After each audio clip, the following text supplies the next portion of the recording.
भाई बात उनकी तब बिगड़ी शेरपा से जब उन्होंने बोला अब मेरा वीडियो बना दो। तो बोलते हैं लड़की पागल है, और मैंने तो पहले ही पढ़ रखा था कि ये लड़की ना सुसाइड करने गई थी, तो अभी आप सुसाइड अटेम्प्ट ही कर रहे हो। तो बोली नहीं नहीं नहीं ऐसा कुछ नहीं। उन्होंने हाथ पकड़ा उसका, बोला मेरी वीडियो बनाओ। अब ये उन्होंने क्यों बोला? उनको भी पता था कि जितना उनका ऑक्सीजन बचा है वो लौट नहीं पाएंगी। उन्होंने क्यों बोला? क्योंकि वो आप तक, यूथ तक ये मैसेज पहुंचाना चाहती थी कि वो कर सकती हैं तो आप क्यों नहीं कर सकते। आप कितना भी बड़ा संकल्प लो, आप उसे पूरा कर सकते हो। तो वो एक वीडियो बना के अपना एक, आप देखना उस वीडियो को, उन्होंने जो वो बोला, जो भी बोला वो सुनना। वो ये मैसेज पूरे यूथ तक पहुंचाना चाहती थी, हर इंसान तक पहुंचाना चाहती थी। वो कर सकते हैं तो हम क्यों नहीं कर सकते? सब कर सकते हैं। संकल्प हमारा प्रचंड होना चाहिए। उन्होंने वीडियो बनवाया, उनको पता था कि वो लौट नहीं पाएंगी। उनको अंदर से फील आ गया था कि ऑक्सीजन सिलेंडर खत्म हो चुका है, ऑक्सीजन खत्म हो चुकी है, कैसे लौटेंगी। फाइनली वीडियो भी बन गई। उसके बाद वो लौटने लग गई। जब वो लौट रही थी तो वो गिर गई, थोड़ी ही दूर जाके गिर गई, ऑक्सीजन पूरा फिनिश्ड। वो गिर गई, ऐसे ऐसे कर रही थी। Excuse me. उसी समय क्या हुआ, कहते हैं ना कि जब आपका संकल्प प्रचंड हो, आपके इरादे नेक हो, तो भगवान भी आपका सपोर्ट करते हैं। उसी समय एक दूसरी पार्टी आ रही थी, शायद ब्रिटिश के ये थे क्लाइंबर्स। तो उन्होंने 2 ऑक्सीजन सिलेंडर कैरी करे हुए थे। तो उन्होंने ट्रिप को ड्रॉप करने का सोचा, क्योंकि उनसे नहीं बन रहा था। तो उन्होंने 1 सिलेंडर वहीं पे छोड़ दिया और 1 सिलेंडर कैरी करके लौट रहे थे। तो जैसे ही उन्होंने 1 सिलेंडर छोड़ा, वैसे ही इनके शेरपा ने लपक के उस सिलेंडर को उठा लिया और फटाफट से अरुणिमा को लैच कर दिया और ऑक्सीजन दी। तो अरुणिमा सिन्हा खड़ी हो गई, वापस खड़ी हो गई और लौटने लग गई। तो ये देखो, ये एक इमोशनल, एक बॉन्डेज बन गई उनके शेरपा की उनसे, कि मतलब उन्होंने, वो चाहता तो दौड़ दौड़ के लौट जाता, खुद की जान बचाता, लेकिन नहीं, उन्होंने ऑक्सीजन सिलेंडर लेकर अरुणिमा सिन्हा को लैच करा। क्योंकि उन्होंने बोला कि यार ये लड़की जब इतना सोच रही है, इतना कर रही है, तो इतना इसके लिए मुझे भी करना चाहिए। तो फिर उन्होंने लैच करा उसको ऑक्सीजन सिलेंडर। फाइनली वो उनको ऑक्सीजन मिली और वो लौटी। अब उनका कैसे था ना, इको एक्सपेडिशन था। इको एक्सपेडिशन में क्या होता है ना, आपको जितना भी वहां पे कुछ पड़ा होता है, उसको उठा के, मतलब माउंटेन पे कहीं कुछ पड़ा, उसको उठा के कैरी बैग में डालना है और खुद कैरी करके लाना है। वो बैग्स काउंट होते हैं। तो वो बैग्स काउंट होते हैं।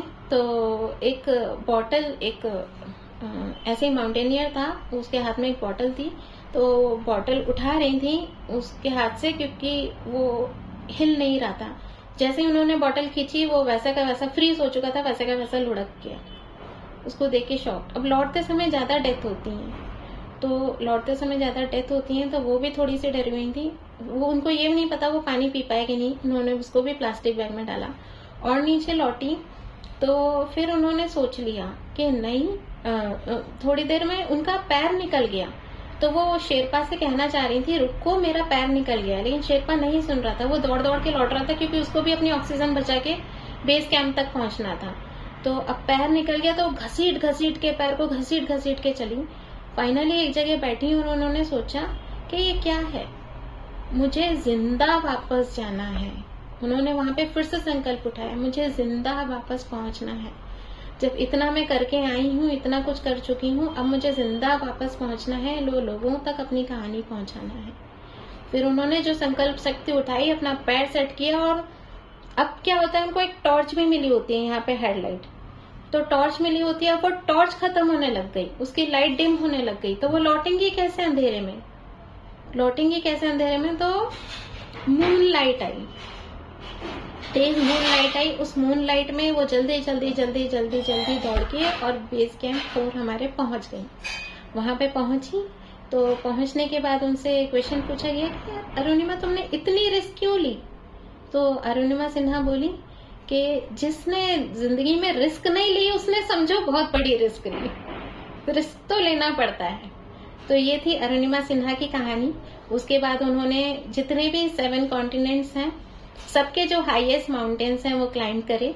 हाईएस्ट पीक क्लाइंब करे और अब वो जो साउथ पोल है वहां पे भी अपना नेशनल फ्लैग लगाना चाहती हैं। तो ये जो लाइन मैंने लिखी थी, गाड़ दे तिरंगा ताज पर तू दिल में सबके राज कर। गाड़ दे तिरंगा ताज पर। ताज हमारा क्या होता है, हमारे जो माउंटेन है, जो हमारे हिमालय है पूरा, वो हमारे भारत का ताज है। तो उस पर उन्होंने तिरंगा हमारा लहराया है, इसलिए मैंने बोला गाड़ दे तिरंगा ताज पर तू दिल में सबके राज कर। और उसके बाद भी वो अभी रुकी नहीं है, अभी भी उनके प्रयत्न जारी हैं। वो कुछ ना कुछ करती रहती हैं। और ये जो पैसा उनको सारे इवेंट से हो रहा है, ये खुद के ऐशो आराम के लिए नहीं लगा रही है। जो माउंटेन क्लाइंबिंग का जो एक्सपेडिशंस होते हैं बहुत महंगे होते हैं। उनको भी टाटा की स्पॉन्सरशिप मिली थी, इसलिए वो जा पाई। जब शेरपा उनको लौटने के लिए कह रहा था तो उन्होंने डिनाई कर दिया, उनके मैं नहीं जाऊंगी, क्योंकि उनको पता था कि उनको दोबारा स्पॉन्सरशिप नहीं मिलेगी। तो वो गई, क्लाइंब करके गई। उनने जिंदगी की परवाह नहीं करी, लेकिन वो क्लाइंब करके गई।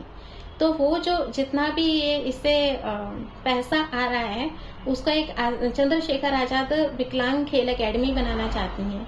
तो वहाँ पे जो फिजिकली डिसेबल्ड बच्चे होते हैं उनको ताकि थोड़ा सा एक संबल मिल जाए, उसके लिए वो फंड इकट्ठा कर रही हैं। और कोविड-19 में भी इन्होंने काफी सारे रिलीफ कैंप लगाए, काफी सारे लोगों को सपोर्ट किया, मॉनेटरी सपोर्ट किया। तो ऐसी लड़की के लिए मतलब अब कहते हैं ना कि वो हमसे डिफरेंट क्यों है, या वो लोगों से डिफरेंट क्यों है, वो टूटी क्यों नहीं। क्वेश्चन अब इस कहानी के बाद ये उठता है, वो टूटी क्यों नहीं। अच्छा, ये जो कहानी है ये प्रेजेंट की है। अरुणिमा सिन्हा के वीडियोस भरे पड़े हैं, वीडियोस आपको बहुत मिलेगा। मैं तो कम सुना रही हूँ, बहुत मिलेगा। वो एक जो बुक है, क्या नाम है,